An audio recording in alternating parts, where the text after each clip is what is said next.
Let's see if we can get this up and running Test. We are here. We are live. Thank you for listening to WZNC LP Bethlehem, North Country Community Radio, 99.9 FM, and streaming online at nococommunityradio.org. You're tuned into North of Normal. I'm your host, Amanda McKeen. My mission is to create an unfiltered, human-centered space where local leaders, business owners, and change makers share their stories, perspectives, and passions, not to promote, but to connect. North of Normal celebrates what makes our North Country community rich, real, and worth rooting into.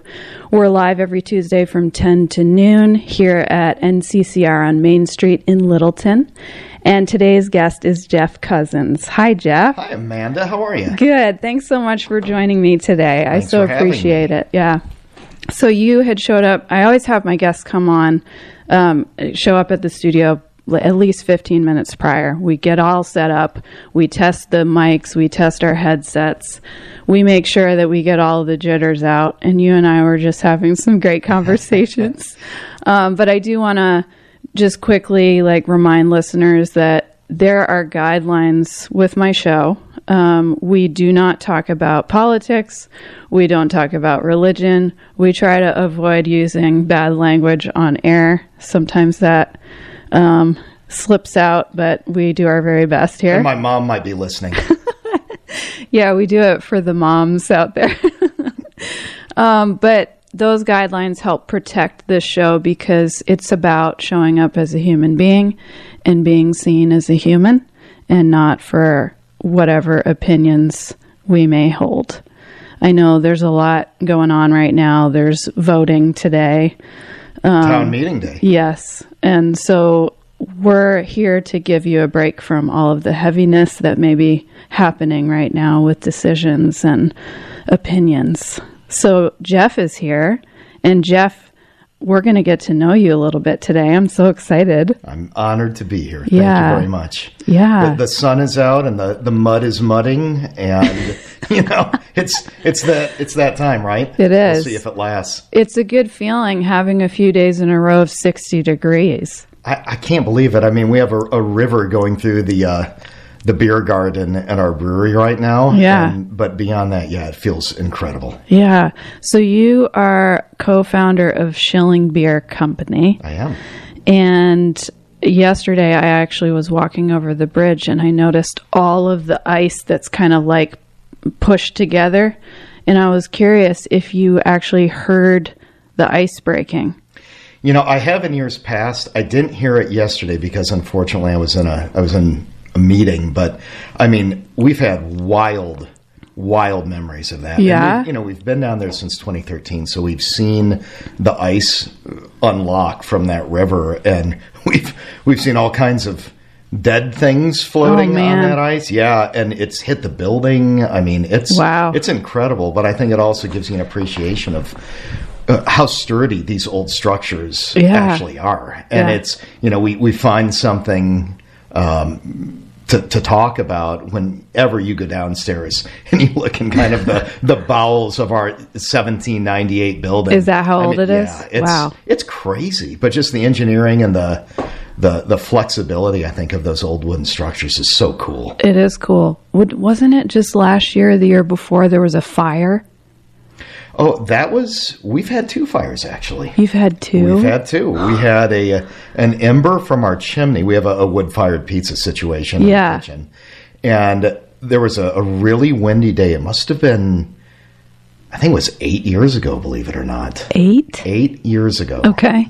I mean, I'm old now, so I misremember things all the time. But the wind was whipping down the river valley, and it sucked an ember up from the chimney and dropped it on, and I'm talking, 25 feet. Yeah. And it dropped it on the roof. And this is an old structure with cedar shake roofs at the time. And that, fortunately, the swift work of Littleton Fire and surrounding fire departments, they were able to put that thing out. But yeah, it was crazy. And, we went to obviously a very different roofing structure after that, but yeah, I would hope so. Yeah. That's nuts. Always exciting. How did you even know that was happening? Who saw it? I think it must have been Jim Alden. Did he? Actually, Jim Alden and we had our team at an offsite. We were doing a retreat actually over at the Mountain View Grand, and we had just sat down to have dinner together, and I got a call, and this frantic voice said, "Well, the building's on fire."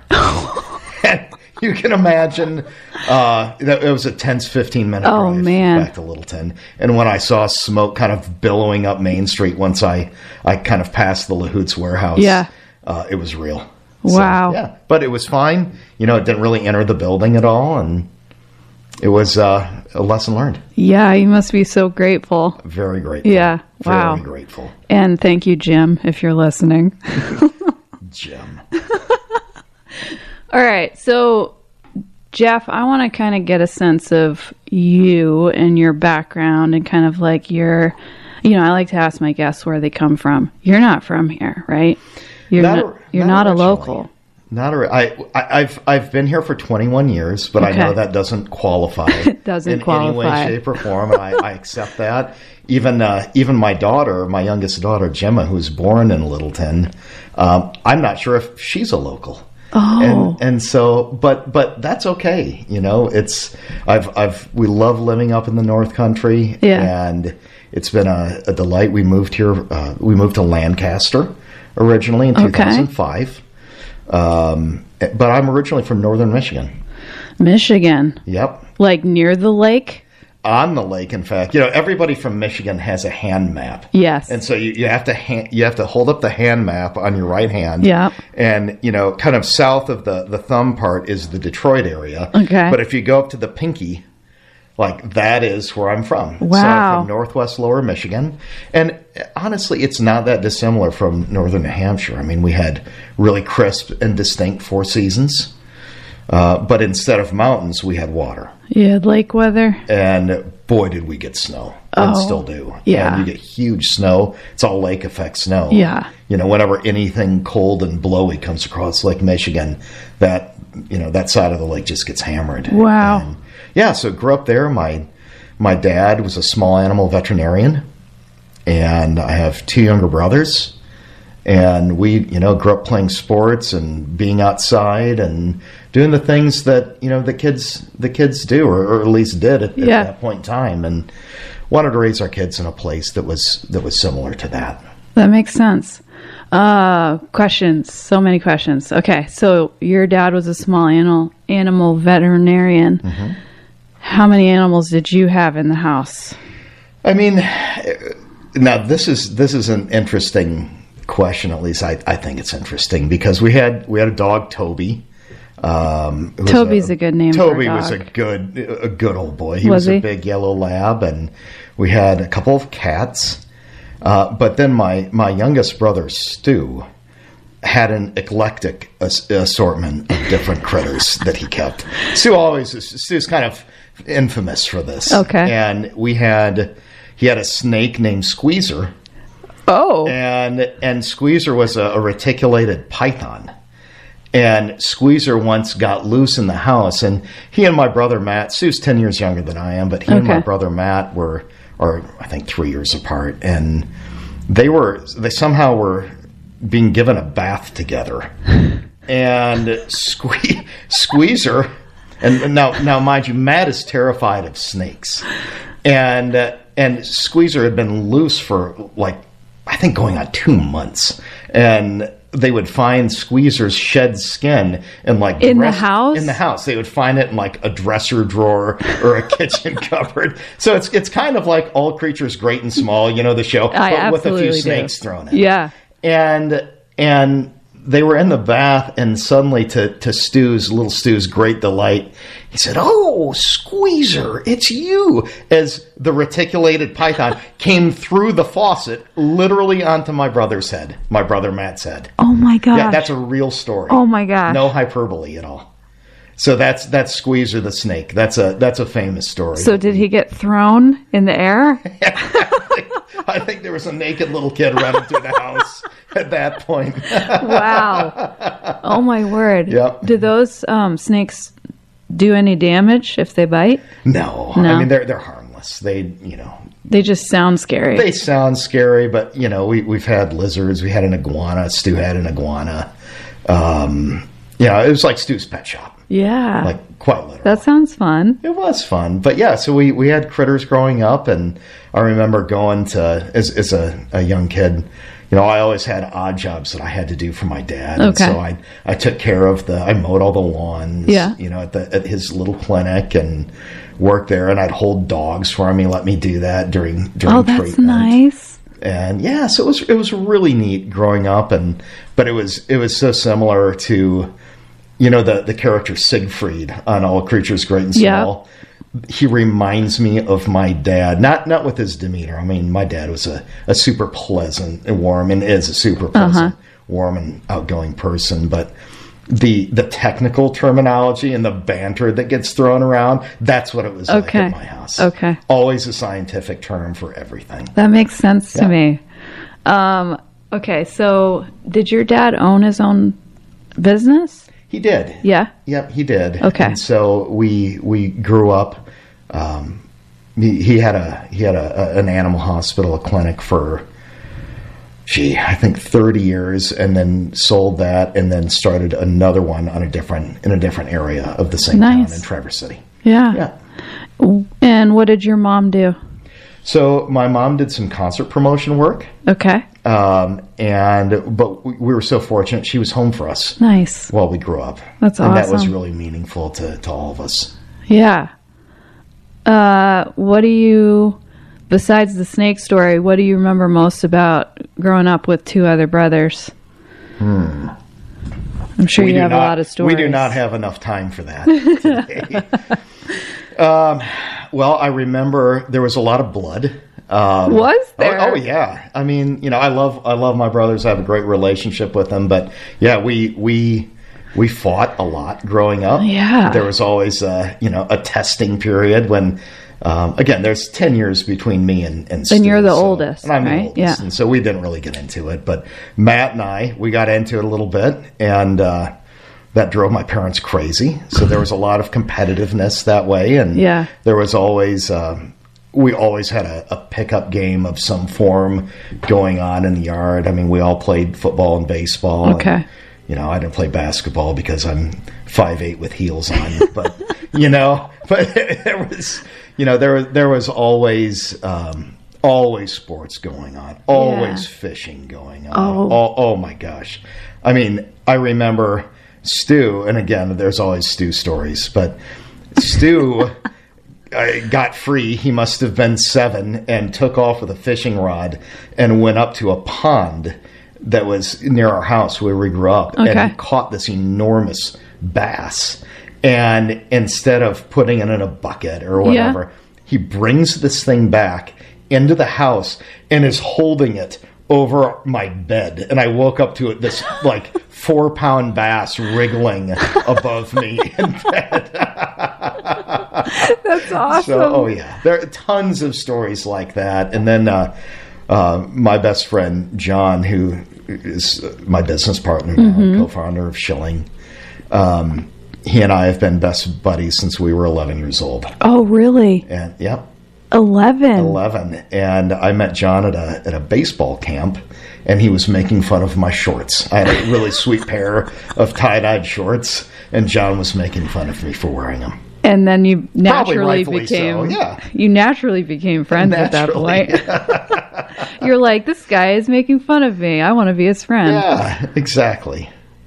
So we have a lot of stories, and but yeah, I was so fortunate. I had a great childhood. That's awesome. And my folks are great, and they're still living. And I was actually just down in Florida seeing them. So did they ever come up here to visit you? They do. They actually lived in Littleton for some years, and they had a little home here, and now they split time between northern Michigan and southern Florida. Okay.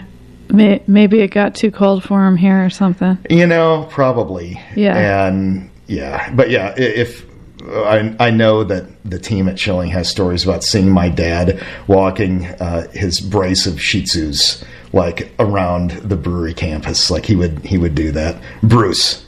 And everybody knows him as Bruce. Oh, yeah? So they would see him cruise around. Nice. I'm sure some of the listeners have too. Yeah. How many Shih Tzus were there? 2. Okay. Yeah. Sweet. Hey, do you have pets now? I do. I have a Labrador, not a Labrador, a Golden Retriever Shepherd mix named Trixie. Okay. And she's a sweet girl. She's about 60 pounds and is just full of energy and, has her fantastic rituals every day where Monica and I, my wife, it's time to sit down and chill out for the evening. And she goes in and out about every 15 minutes and it drives us nuts. But she's very active. She has her own area where she patrols and does her, her thing. And then I have a cat named Beezer. You have a cat? I have a cat, yeah. I didn't imagine you having a cat for some reason. I don't know why. I think I have a pleasant cat pheromone, actually. Yeah? Yeah, I get along pretty well with cats. Good. Yeah, I love cats. That's so great. You and I are now best friends. Good. Yeah. Cheers. Yeah. Okay. So I would like to understand, now that I know that you and your business partner, John, have been buddies since you're 11, and you met each other over in Michigan. Correct. Like, how the heck did you migrate over here together? Oh, it's a long story. Well, we have time, so let's get started. So John, who has a background in chemistry and German, went over to the University of Hamburg. I think this was, 95 or 96. And, which is in northern Germany, of course. And he did a year abroad there at the University of Hamburg. And I thought, I need to go over and see John and have some fun. And so I saved my pennies and got a ticket and went over, and we ended up going all through continental Europe. And we went through southern Germany, Bavaria, then into the Czech Republic, and just had an unbelievable time there. It was almost a month that we were over there. And that was a very formative experience for us because John was already doing some home brewing at that time. And we would, back in those days, you had these yellow buckets for home brewers, and John would make, whatever concoction. He would, like a red ale, like an Irish ale, or like a porter out of these homebrew kits. And we'd drink them and talk about them and critique them and, mainly drink them. And, so we during that period of time, just seeing the way that beer influenced culture in a very real way was deeply formative for us. Seeing families getting together in these old pubs in Prague, for example, seeing people coming back from work, how they kind of interfaced with lager beer.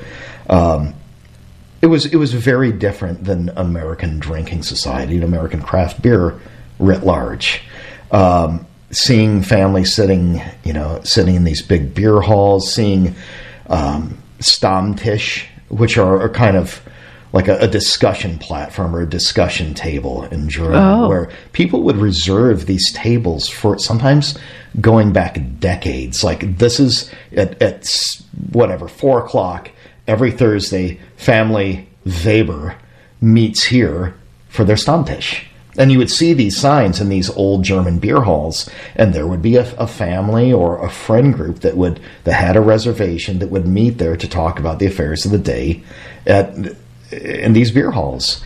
And that was just, that concept really resonated with me. Yeah. And being there with John, seeing how the place kind of impacted our memories of drinking, that really shaped our interest in developing Schilling.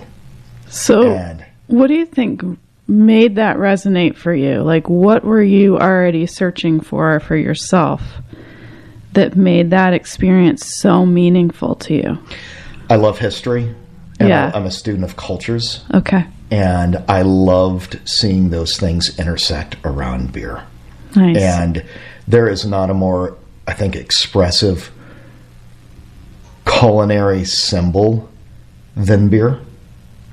because it pulls together so many different strains of historical iteration, scientific advancement over the centuries, seasonality, geography, culture, the when you drink, the why you drink, the who you drink with.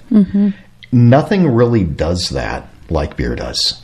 And lager in particular is so interesting because when you're drinking lager beer with your friends, and lager is simply, in contrast to ales, lager takes longer to develop in the vessel. It's a bottom fermenting yeast that ferments or is stored and conditions at a cold temperature. And that cold conditioning is called lagering, which to lager is to cellar something in German. Okay. Or to store. And so looking at the way that developed, it's lower in alcohol than ales, which are more expressive and fruity. And it's cleaner. It pairs with so many different foods. Not that ales don't. There are ales certainly that pair with foods. I mean, Britain has made an art form of doing that. But lager beer is pretty humble, and it just kind of sits there and is a great discussion starter. It always, you can enjoy lagers, especially with food, multiple lagers, and not be inebriated because of the lower alcohol content. And so it's just such a great social primer and a social platform, and that's why it's been present at so many events over the last several hundred years. And so we're honored at Schilling to kind of bring that tradition to the North Country, kind of make that our own, and we still get really excited and passionate, talking about that. And it's, going into year 13 for us, it's definitely something that keeps us going. Yeah. So let's go back to you and John traveling for a month in college, right? You were college age. What were you guys looking for? Were you just looking to experience Europe in a I think we were looking for an ideal way? Yeah, I think we were looking for an ideal. And, you wanted to find, and I still catch myself doing this. We go to Europe pretty regularly for research and development, for meeting with farmers at Schilling. But I still find myself looking for this ideal setting in which to drink a beer. As weird as that is. And, is the sense of place right? Is there a cozy feeling? The Germans have a word for it called Gemütlichkeit. Ooh. And which is like this. There's no English translation, by the way. There's not? Not a single one. It means like this warm, fuzzy feeling of collegiality around beer. They have a word for this. Nice. And so, yeah. But we find ourselves looking for those kind of archetypal experiences in Europe, and that's what we were looking for then. Yeah, maybe we weren't able to articulate it in the same way. I mean, we were 21, 22, but yeah, that's what we were looking for, and we found that in many different forms. And of course, back then, especially in the Czech Republic, you felt like the Soviets had just left. I mean, in the mid-90s, even though it had been a few years, it was very Eastern. It was very exotic when you went there. And, I mean, it was special. I mean, of course, this was before really you did online, Airbnbs or whatever.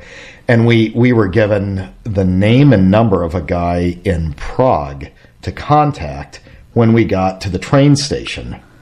And so we did this, and this guy shows up at the main station in Prague, and he's carrying a huge sign that he pulls out of his car with his name on it. And he's walking. Yaroslav was his name. There's actually a Schilling beer named after this guy. Really? Yep. That's cool. And Yaroslav, Yaroslav took us to this old manky flat. I love that term. It's like the best descriptor. But it was in literally a former detention facility. Oh, man. And they had rented it out, and we walked in, and there was at that time, there had been a large influx of people from Eastern Europe seeking a better life into the Czech Republic. And a lot of guest workers were there, and it was really an interesting experience, especially as a kid of 21, 22. My eyes were wide open then. But the first night we were there, staying in this hostel, the Czech police came in, literally, I'm not kidding, with their guns drawn, and started yelling at us for our identities in German. They busted in the door. They busted in the door. I think they thought we were traffickers or smugglers or something. And so that was in a part of Prague called Polmovka. Okay. And we have a Czech Pilsner called Polmovka, named after that experience. Yep. Can you tell me what you remember feeling in that moment that they burst in the room? Scared as heck. Yeah. Yep. It was, you're just thinking, oh my gosh, what is, how are my parents going to help me in Prague? Yeah. And it was, I think we kind of shrugged it off and went back to sleep at that point in time. But it was, that was interesting. Were they yelling at you in another language? In German. Okay. Yeah, they were yelling. They thought we were German. Did John understand them? We both understood what Ausweis means. It means identity paperwork. They wanted our passport, and that was, I don't think any of them were fluent German speakers. I think that was just the word they were using that they thought was right for us. Wow. A couple of hooligans and so it was neat. That was a cool experience. I love that you name your beers after those memorable moments in your life. We have a few of them. That's pretty cool. Yeah. It was special. I mean, this is for us in that business. It's really, Schilling in so many ways is a culmination of family experiences, both that we've lived from since Schilling was started, but also foundationally, that's family, community, and excellence are our values. Yep. And that family value, not only is it about treating people as you would like to be treated, but it's also about the reliving some of those great memories for us. So after that time in Europe, I mean, what was next for you and John? Like, I still am not connecting how you ended up moving here. Sure. So John ended up, I want to make sure I'm tracing the history correctly. John ended up graduating. He went to grad school at Purdue. Then did a master's degree at Michigan and moved to Salzburg, Austria, where he and his wife Shannon lived for the better part of a decade. Wow. And they had their first child, their first son. Nathan was He's born Austrian? No, he's not Austrian. He's American. Okay. He's a fantastic kid and lives in Canada actually right now. But then I ended up going to work briefly at the U.S. State Department, and then ended up going to graduate school in the UK. Nice. And we lived there for 4 years, and our eldest daughter, Franny, was born there. Okay. And so, which was awesome. And and then we moved back. And at this point is you and your wife. My wife and our eldest daughter. Okay. And I moved back. And we were able to kind of position ourselves up in the North Country, and I was working mainly in DC at the time, and I would go back and forth. I ended up needing to move back for a few years, but we kept our home in Lancaster, and then in 2007, our daughter Gemma was born. Yeah. And so she's the true North Country resident. Okay. So how did you hear about Lancaster? Well, and here's the tie-in. So Monica's folks had a place, my wife's folks had a place on Cardigan Mountain, an old camp. Nice. And we would come up at every opportunity to this camp for hiking and being outside and just enjoying the mountains. And I thought, man, this is my speed. Nice. And so we look for every way possible to get up here. That's awesome. And then it's... I see it's a shame to see people leaving the North Country, but you know what? We see a lot of people loving the North Country and coming here, and I really identify with that because this is what we love. Yeah. There's a real reason that we chose to be here, and so glad that we did. So you came here first. I did. Did you say, John, you got to come visit? It's exactly what I said. That's exactly what we did. So I guess this was 2007, got John and his wife and their son to come and visit. And from Austria. And I want to let John tell his own story, but they ended up moving here and taking a position here, and it was it was special. And then in we started planning Schilling to some degree at that time. Yeah. And then over the next several years, that plan kind of came together, and we opened our doors in 2013. 2013. What do you remember about that time where you were starting your own business? What do you remember most? Poverty? Yeah. Fear? Yeah. Work? Being very tired? Yeah. Boy, I mean, there were so many. I don't think any of us, and that includes our team, our founding team, like we were there a lot. And I remember being in this old mill building that the Eames and Murrows graciously rented us, and just think, how are we going to get this thing ship shape and up to speed? Yeah. And we were severely, honestly, undercapitalized when we started that thing. And I kind of took over the front of house and was bartending. John would brew and then like into the night, then go and get up early and work his other job during the day. I would clean the whole thing, and Stu ran the kitchen. Okay. And our team of what was then, I think we had 10 or 11 people who servers, yeah. And we had a front of house supervisor. I mean, it's a little blurry now, yeah, but yeah, it was. We call those the garage days. Yeah, it sounds like it. Those are the garage. For any Metallica fans, like Garage Days was a great Metallica kind of epic. But these are the garage days. Yeah, and brewed like crazy, and did not get home until very late. And that's a story not just of us, of course, but of so many people that start their own business. And you look back on those times, and we're just fortunate to be able to do that now and just go, wow, that was a lot of work. And it still is in different ways. But we're so grateful, and the community was so supportive. But a few people come in and go, oh, you guys aren't going to make it 6 months. Right. And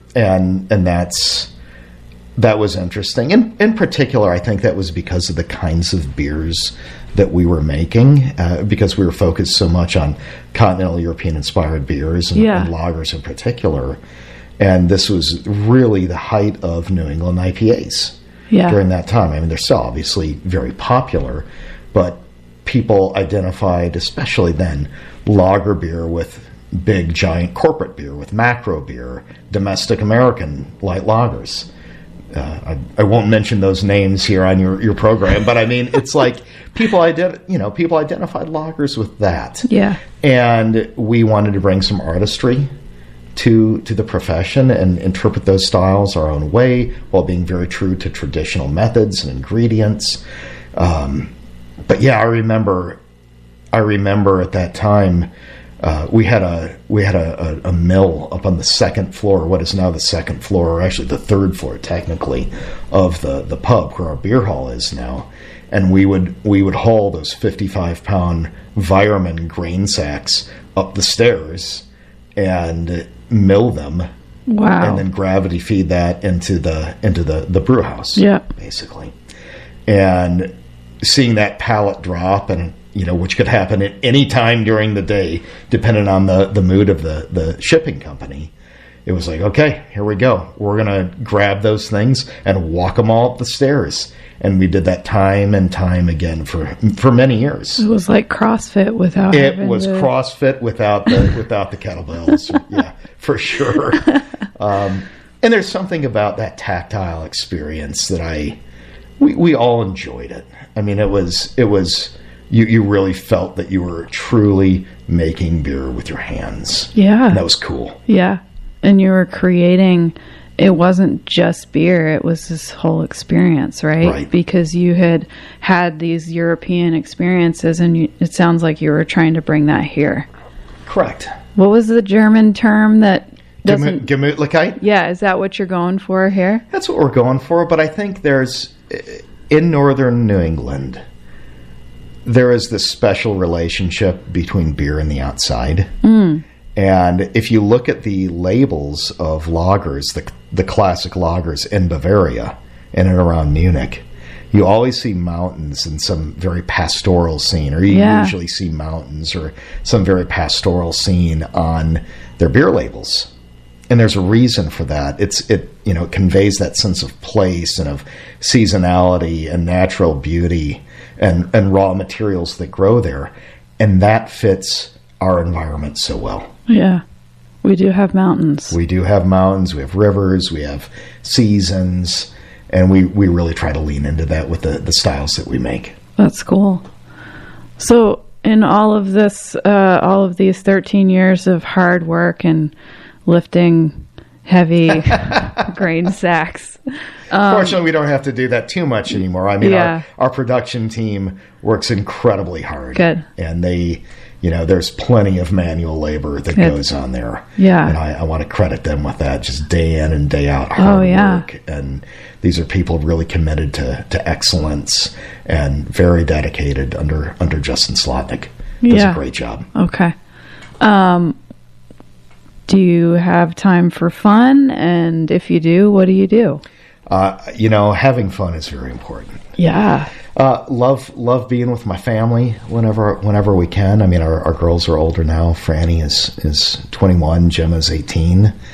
And, but I try to spend as much time with them as I can. But I love fly fishing, do that when I can.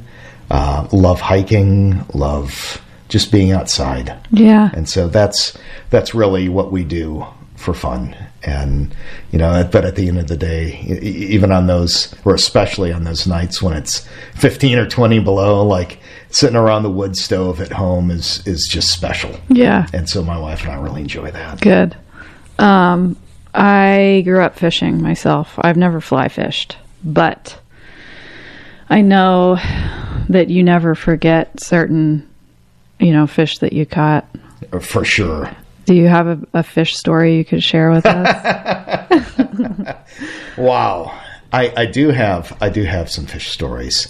I mean, I'm not one of these guys, admittedly, that has caught big tarpon on a fly rod. But I've caught some big snook, which is a saltwater game fish, on a fly rod. And I was down in the Everglades fighting. I was out fishing in the 10,000 Islands, and I was throwing streamers up against these mangrove roots. And it almost, for people that know what I'm talking about, it almost reminds you of bass fishing. Okay. Or fishing for pike around structure, like you're casting plugs up into these little areas. Groves and stuff. And so you're trying to do the same thing with your fly. And, you're stripping it in to mimic a bait fish that's trying to get away. And I had a big snook on, and there was an enormous shark that came up and ripped that thing off. And that was... Were you standing in the water? Yeah. No, I was in a boat. You were in a boat? I was in a boat. Okay. But that wakes you up. Oh, my word. And so they call those things the tax man. and so that was memorable. But did it scare you? Yeah, I mean, it didn't really scare me. I would have been terrified. Because there's always a potential of something like that happening. And but saltwater is super unpredictable. But I've got to be honest, like so many of my best fly fishing memories, kind of like drinking lager beer. It's like the people that you're with. Yeah. And being with John or Stu or Matt or our buddy Paul Starring, who owns Grid North Guide Works. That's not just a flippant plug, but Paul is an amazing person who is actually our first Schilling community partner. We sponsored Grid North, and I have had so many great fishing experiences with Paul on the Androscoggin, in particular, and then floating the upper reaches of the Connecticut, and we fished the trophy stretch up there a bunch. And catching catching brook trout in particular is really enjoyable, especially when you get into some native fish. Yeah. There's nothing like backcountry brook trout fishing with dry flies. Oh, I haven't had that experience. It's special. I only know bass fishing, and that was pretty fun. You know people that can help you out with that. Yeah, I guess I do. For sure. Yeah. How much time we got left? Oh, we got 20 minutes. This is perfect. So let me just kind of recap what I know at this point. You grew up in Michigan, and you've been best buddies with your business partner since you were 11. Mm-hmm. You grew up in a household with 2 other brothers, but no sisters. And you have 2 daughters. Poor mom. Yeah, your poor mom, first of all, but also you have 2 daughters and no sons. How did that feel initially? I mean, I'm sure you were hoping for sons. It's funny. It's funny that you asked that, but I think having daughters has made me a better person in so many ways. In what ways? I think patience. Yeah. And I think just understanding how people perceive you and how small expressions can make a big difference. And, when you're a guy growing up with 2 other rough and tumble brothers, and your whole focus is contact sports and just eating as much as you can, and it's having daughters really changes you, and I don't mean that flippantly at all, and they're probably both going to roll their eyes if they listen to this, but it's been such a gift, and I'm so proud of my girls, and just I love them so much, and they're good kids. They're very different kids. They're great kids. But yeah, it really does change you, and I think you're more in tune with who you are, and it really, in many ways, has made me a better person. Good. Well, I'm thankful for them. I am too. How did you meet your wife, by the way? Oh boy. So my wife has a background. She has in both kinesiology as well as architecture and design. Wow. And she at the time was managing a fitness club. Yeah. And my dad actually went to in Michigan. In Michigan. Okay. I was home for winter break. This was in early 1997, I think, or 96, 97. 97, we'll just say. end of 97. And he said, "Hey, there's a pretty girl who's super nice, who's managing this fitness club. You need to go there and work out." And I'm like, "Yeah, Dad, whatever." And like, what do you know? Stay out of my business, Dad. And so, long story short, I went there, and he was right. And I had finished my workout and was sweating profusely, and it just was a mess. And it was closing time, of course, and I was trying to stay long enough so everybody else would leave. Uh-huh. And I thought, I'm gonna take my shot. And boy, did she deny me the first time. She did? Oh, shot me down. She's like, "No, I'm busy tonight." Wait, what did you ask her? I said, I talked with her a little bit. I'm like, "You want to go get a drink tonight?" And yeah, I mean, what did I have to lose? And she shot me down. And then then I said, "Well, how about tomorrow night?" Did she say yes? She said, "Okay." So we went out, and wow, pretty much knew that was it. Immediately. Pretty much immediately. Wow, that's awesome. Yeah. Good thing you were persistent. I know, right? Yeah. I mean, you experienced rejection and immediately bounced back. Hey, resilience is important, right? Yes. That's awesome. So how long were you dating before you got married? Just under a year. Okay. So, why mess around? Like, if you know, you know. Like, that's time. And that was almost 28 years ago. Wow. Yep. So it's a long time. She's as my dad would say, your wife is very durable. I like your dad. Yeah, he's a character. There's no doubt. That's so special that he is the reason why you and her are together. He enjoys reminding me of that. I'm sure he does. And she probably does too, right? Yes, yeah. She does. That's so special.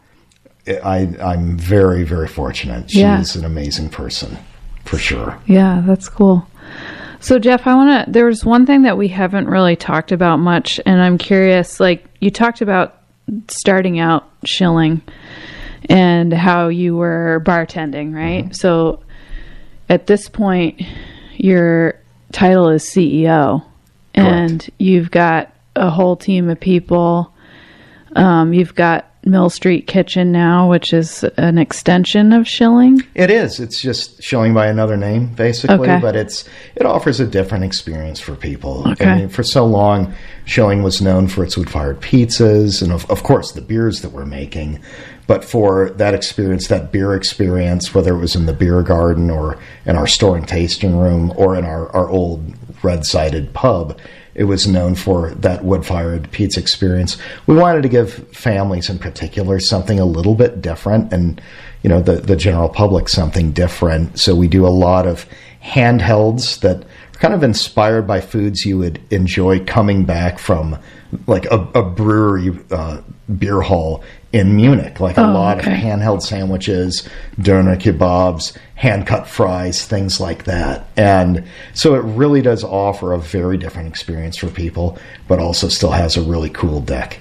That is, by the way, one of the preeminent date night spots in Milton. My wife and I go out, and we enjoy sitting on that deck under a heater looking at the river. It's fun. Sweet. So my question was, like, going from being a bartender to now where you're at, CEO, kind of a totally different role. Very different. What do you think has been the biggest challenge for you going from that small local, or not local, but just they're very different roles. Yeah, they're very different roles, and I think as a good CEO, you should always be focused on building strategy and developing and articulating vision is really important, and helping your team get inside your head a little bit.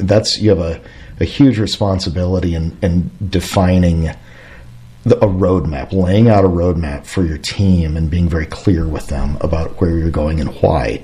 That why is also very important to bring people along.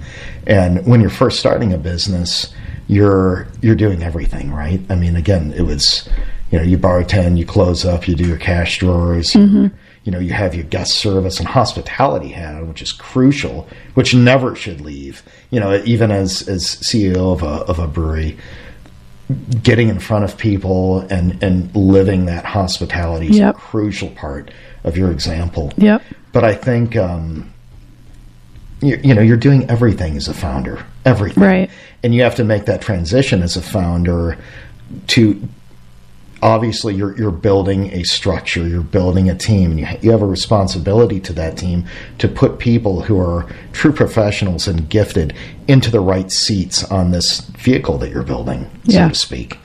And helping people live into their best and highest potential and passion is not only important for the business, but it's personally gratifying as a CEO to see people do that. Yeah. And to see them blossom and develop and bloom. Those are the things that you really start to live for in a business. And so there's a huge amount of difference. And then it's also your responsibility as a CEO to let them make mistakes, to let them kind of do their thing and develop, and not to micromanage. Oh, so many good things you just said. Okay, so making that transition. Okay, my first question is, like, when you started Schilling, you probably weren't starting it because you wanted to be a CEO and grow a team. No. You probably did it because you loved beer and you wanted to bring that experience to people. The thought of just serving people a beer that John had made was so and is still so immensely gratifying. Yeah. You're not having an argument. You're not debating, grand concepts. You're simply sharing something that you're passionate about, that's tangible, that's empirical. You can hold it, you can taste it, you can experience it. That is such an important and such a source of passion for me. And still, that's why we got into this. Yeah. And so the fact that that our business has developed in this way is a huge blessing. It's beyond what I had thought. But you know what? To be honest, you don't start out in any endeavor thinking you're going to fail, or at least you shouldn't. If you're confident of failure, don't do it. It sounds pretty elementary, but our success. Frankly, I don't mean to sound flippant or arrogant, but I'm not surprised because we have great people in our business. Mm-hmm. We really have some of the best people in the industry that comprise this team, and I'm so proud of them. And so I'm not surprised by some of the awards that they've won. I'm not surprised by the success that they're having, that our team is having writ large. And that is just, I'm so proud to be in this position, and grateful for them. At what point do you remember having the realization that it had to be more than just about serving beer, and it had to become about nurturing and developing a team? In 2016, 15 and 16, it just became so difficult for us to operate in the red building alone. I mean, our brewery literally was where our dish room is now. Okay.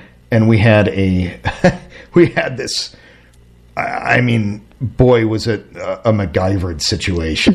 I mean, it was, John had his special way of decocting beer on this crazy, highly manual system. Mm-hmm. We'd still haul grain sacks up to the top and mill in. And it just became very onerous to actually expand our brewing operations in that building. Yeah. And so we were able to purchase the land next to the brewery, and there were two old dilapidated warehouse buildings there, locally known as the Kmart building. Okay. That had a tree growing out of its second floor. It did? Yep. Wow. And so we purchased those, and then we tore them down. And I mean, there was nothing redeemable about these structures. And we built the production building, the black Scandinavian-inspired kind of farmhouse motif building that you see down there. Now we built that, and I think it was at that point where where the switch gets flipped, and you realize that as a growing concern, you really have to develop as a founder, and you have to make some transitions. And it doesn't happen overnight, but that sense of responsibility is certainly there. And it's not only from a leadership perspective, but when your house is up as collateral, you want to make good decisions, right? Yep. That's good incentive. So, yeah, it is. Who do you think influenced you the most when it comes to leadership qualities and growing a team and treating people as human beings and not robots? My dad. Yeah. My dad. Just in many different ways. I think just from a values-based perspective, just looking at, as a veterinarian, you treat animals, but you're really treating people. Mm. And that was one of the lessons that he really instilled in us. And I think looking at, you can have all your fancy leadership theory and whatever that you want, but at the end of the day, are you treating people the way that you would like to be treated in their position? That's huge. And that doesn't mean you don't have tough calls to make, and it doesn't mean that everybody makes the cut. Mm-hmm. You can't have a successful business in that case. But I think being able to have empathy and see the human condition and see how people are reacting, because the separation between your personal life and the life of a business is I disagree with that. I think your personal life deeply impacts your business. Absolutely. And everybody brings that to work. Yes, and so to look at empathy, to treat others with kindness and respect, even if things aren't going their way, or even if you're going to dismiss them, you have to do that. Mm-hmm. And I think that is something that my dad taught me. I mean, you can read all the books you want, but at the end of the day, you got to be a human. Yeah. I think that's something that actually up until just a couple years ago, I didn't really fully understand. Mm-hmm. And I see the difference when you have to have hard conversations. You still have to have the hard conversation, but if you bring your humanness into it and you try and understand the other person, it just changes things. And I think letting your team see that you make mistakes is also important. Oh, that's a hard one. It's very difficult, but look, we're all human beings. We all make mistakes. We don't get things right the first time, right? Yeah. And so I think that's another, humility is an important quality that way. Yeah. What's one of the biggest mistakes you've made? We don't have enough time. We don't have enough time to. Oh boy. I mean, being late for dinner regularly, that's a mistake. Uh-huh. Geez. Doing the wrong layout of the brewery, not getting the right equipment, losing a lot of money. It's a long list. Yeah. Promoting the wrong people. We've done it all. Yeah. And the big thing is, don't be afraid to make them. Anyone that starts off in any endeavor you're going to make mistakes. Mm-hmm. It's about how you learn from them. Yeah, and actually they're little gifts, because then you do things differently the next time, right? Absolutely. Yeah. In theory, if you learn. Before we close out, we've got 3 minutes left. I know that I saw something on social media about Schilling getting some kind of award recently. What was that? Yeah, we've actually, the March has been a real kind month to us. Yeah. USA Today named us as one of the top 10 brew pubs in the country. And top 10. Yeah, and so that was a very nice award. Yeah. And really that's a team award, because it recognizes the hospitality base of our business. Also, in addition to beer quality, it recognizes our chef Brian, our Reagan, our GM Sarah, our assistant GM, the culinary team, our servers, and it's really a great team award, and so we're very proud of that. Yeah.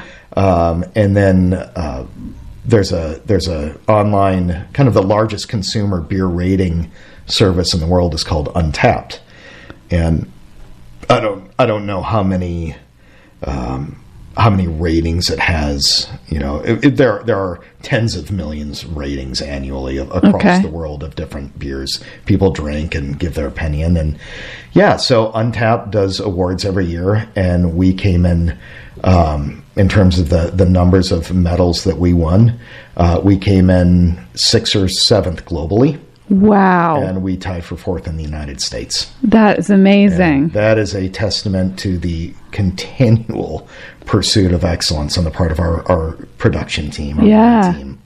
And they do it right. And I'm so grateful to work with professionals that way, and that's special. That is special. What are you guys going to do to celebrate? You have a big party planned? We're actually talking about that right now. Okay. So I can't reveal my secrets yet. I totally understand. I just want to make sure there was something. Oh, there's definitely something. You guys are going to have a party or something.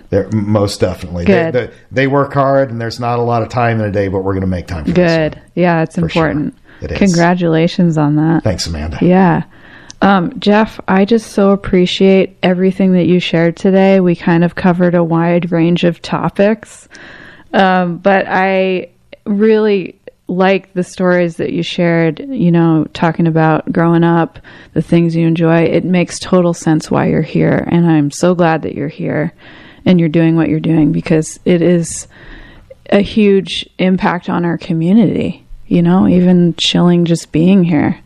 Well, thank you. I'm grateful for that, and I'm honored to spend an hour with you. Yeah. And I'm honored to live here, and we're just grateful every day. I mean, this is such a special place, and on one hand, it's like you want to share it with everybody, but then you don't want to share it with everybody, right? Because you don't want too many people finding your secret. But yeah, we love the North Country. We're so grateful to be in Littleton, and this community has been so supportive, and it's an honor to live and brew here. Yeah. Well, hopefully we'll see you around, and more people will see you and wave and say, "I loved your snake story." A big shout out to Stu. Yeah, Stu and Matt. That's right, Stu, Matt, and John. And John.